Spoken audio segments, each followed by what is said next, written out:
বিরতির পর স্বাগত। জাতীয় অনূর্ধ্ব-20 ফুটবলে লজ্জাজনক হার রাজ্যের। অসমের কাছে হেরে গিয়ে বিদায় নিল ত্রিপুরা। দুর্বল গোলকিপিং এর কারণেই হজম 6 গোল। খেলোয়াড়দের দক্ষতা নিয়ে এবার উঠছে প্রশ্ন। আর সেই বিষয়ে বিস্তারিত জানবো। টেলিফোন লাইনে রয়েছে নিউজ ভ্যানগার্ড ক্রীড়া সাংবাদিক বিপ্লব চন্দ্র। বিপ্লব দা, জাতীয় অনূর্ধ্ব-20 ফুটবলের জন্য রাজ্য দল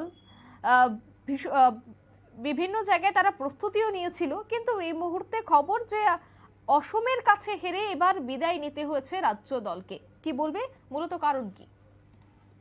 এটাতে একটা জিনিস পরিষ্কার হয়ে গেল যে এবছর রাজ্য দলের যে অনুশীলন যেটা চলেছিল আসলের জন্য এই 20তম জাতীয় ফুটবল প্রতিযোগিতার জন্য সেই প্রস্তুতি কিন্তু সঠিকভাবে হয়নি।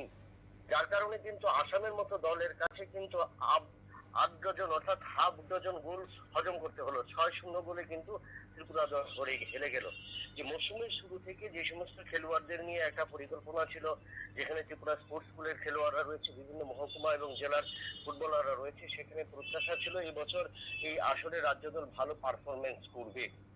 কিন্তু দেখা গেল যে সবচেয়ে বেশি যে রাজ্য দলের যেখানে প্রস্তুতি নেওয়া হয়েছিল সেই প্রস্তুতির কোনো কিছু কিন্তু করতে পারেনি ফুটবলাররা, যার কারণে নড়বড়ে ফুটবল কিন্তু প্রদর্শন করেছে। প্রথম ম্যাচেও রাজ্য দল ড্র করেছিল এবং সেই ক্ষেত্রে রাজ্য দল পয়েন্ট হাতছাড়া করে, এবং সেই ক্ষেত্রে দ্বিতীয় পর্যায়ের এই ম্যাচে আসামের সাথে রাজ্য দলের পরিকল্পনা ছিল যে রাজ্য দল অবশ্যই জয়লাভ করবে এবং আসরে ঘুরে দাঁড়াবে। কিন্তু কার্যত আসামের সাথে কালকে যে পারফরমেন্স করেছে সেটা সত্যি লজ্জাজনক এবং হতাশাজনক। শুধুমাত্র গোলকিপার বা গোলরক্ষকের কারণে কিন্তু 6টি গোল হজম করতে হয়েছে।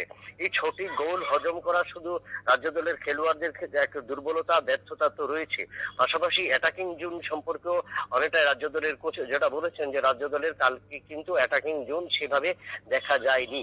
তবে ডিফেন্স লাইন অনেকটা দুর্বল ছিল এবং ডিফেন্স লাইনের দুর্বলতাটা কিন্তু সবচেয়ে বেশি প্রভাব পড়েছে গোলরক্ষকের উপর, এবং যার কারণে কিন্তু রাজ্য দলকে হজম করতে হয়েছে 6টি গোল। তবে শুরুতে রাজ্য দলের খেলোয়াড়রা যে মাঠে, সেই মাঠে আগের ম্যাচও খেলেছে, সেই মাঠে কিন্তু পারফরমেন্স ভালো করেছিল। কিন্তু কোচ যা বলেছে সেক্ষেত্রে দ্বিতীয়ার্ধের পর থেকে কিন্তু রাজ্য দলে একদমই হাল ছেড়ে দেয় এবং যে সমস্ত গোলগুলো হজম করেছে এই গোলরক্ষক এবং যাকে নেওয়া হচ্ছে প্রদীপ্ত চক্রবর্তী, তাকে নিয়ে সেই গোলরক্ষকের কারণে কিন্তু কালকে রাজ্য দলকে পরাস্ত হতে হয়েছে। শুধু পরাস্ত না, এই মরশুম শুরুর আগে আগামী মাস থেকে ঘরোয়া ফুটবল মরশুম শুরু হবে এবং ঘরোয়া ফুটবল মরশুম শুরুর আগে অনূর্ধ্ব-14 কাজল স্মৃতি ফুটবল রয়েছে, তৃতীয় ডিভিশন ফুটবল রয়েছে।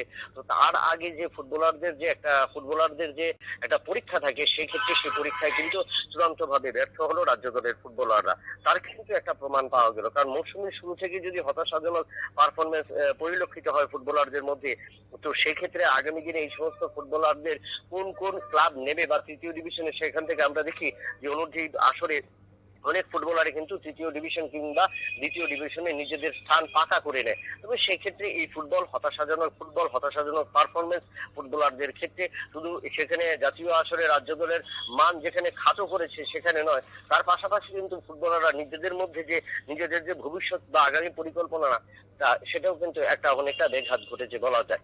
তো সেই ক্ষেত্রে বলা হবে যে এই দুর্বলতা বা ব্যর্থতা যদি কাটিয়ে উঠতে না পারে, তাহলে কিন্তু রাজ্য দলের ফুটবলারদের পক্ষে আগামী দিনে এই ঘরোয়া ফুটবল মরশুমে নিজেদের তুলে ধরা কিন্তু অনেকটাই কিন্তু অসুবিধা হতে পারে। একদমই, ধন্যবাদ বিপ্লব দা। অর্থাৎ অসমের কাছে রাজ্য দল 6 গোল হজম করে ইতিমধ্যেই কিন্তু বিদায় নিতে হয়েছে রাজ্য দলকে। এখন দেখার বিষয় যে আগামী যে সমস্ত খেলা রয়েছে সেই খেলায় কতটা উত্তীর্ণ হতে পারে রাজ্য দল। নিয়ে নিচ্ছে ছোট্ট একটি বিজ্ঞাপন বিরতি, সঙ্গে থাকুন।